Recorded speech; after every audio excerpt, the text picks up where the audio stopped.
Hello everyone, so this is very different because I'm at home and it's a week while I'm at school, so how does that work?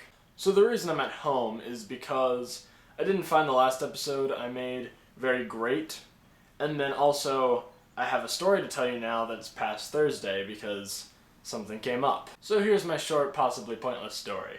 My short, possibly pointless poem? My puny, possibly pointless poem?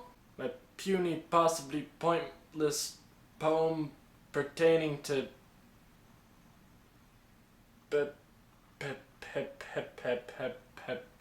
puny, possibly pointless poem pertaining to parts of my perceiver of perception, my camera. It's about my camera. Okay, I'm done with that. So anyway, there's one part of my camera that I don't particularly like. If it's not recording and it's on for more than 5-10 minutes, my camera will go into pretty much a sleep mode. It's pretty much off. So the only thing you can tell if it's on or off is this little tiny piece of plastic and if it's pushed in or not. And that's pretty much the only way you can tell if it's on or off. And I'm forgetful and I don't check it all the time. And sometimes it just goes off and it's like, okay, my camera's off. But here's the issue. When it goes into the sleep mode, it doesn't actually fully turn off, and it still uses some minuscule amount of charge, actually more than I would have thought. When it's fully charged, it has, I'd say, around 3 hours of life, of like standby life, and I'm not talking about the dead mode. I'd say 3 hours of like being on, having the screen on and all that stuff, probably 2 hours of recording. That's a lot of time while it's using stuff, so you would think the sleep mode would last a few days. And it was fully charged, and I guess it went into its sleep mode, and it ran out of its power in like half day or a day. I don't know how it went through that much power that quickly, but it did. So my thinking was, oh, I'll take my camera home, I won't bring my charger, I don't need that, I literally need it on for like 20 seconds, plug it into the computer, connect it to the computer, transfer the file, and done. Well, this thing didn't even have enough charge to turn on. It would turn on, and it would just be a blue screen where I could do nothing from that screen, saying, battery charge too low. This is the point where I was kind of worried, because, I mean, my school's not that far away, and I knew the end plan would, I could drive back to school, drive back here, plug it in, edit, drive back to school, and stay. But it's kind of one of those situations like, hey, there's a remote over there, and I want to turn the TV off. And instead of getting up off the couch that you're laying on, walking over, grabbing the remote, and sitting down and turning it off, you go the lazy way, which actually in the end takes up way more effort, and you like crawl off the couch, lean down on the floor, like reach out and grab the remote, and then like slide your way and like scoot your way back onto the couch, which takes like 20 times more effort than just standing up, walking over, and grabbing the camera. And by camera, I mean remote, because I misspoke.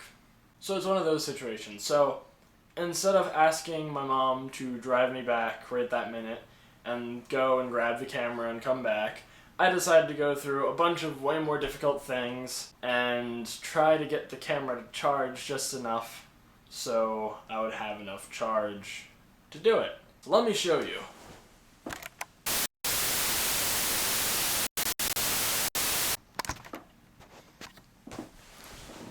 Okay, now obviously I can't take out the battery, so we're going to use this green paper clip. I don't even know if you can see it. We're going to use this green paper clip right here. So I went around just trying to get this thing to work in some way, shape, or form. So the next thing I looked up on the internet was how to get a few more minutes of charge in a battery or something like that. And they were all really strange. They were like static electricity and leaving them in weird places and just strange things that I wasn't really sure that was going to work, but I tried them.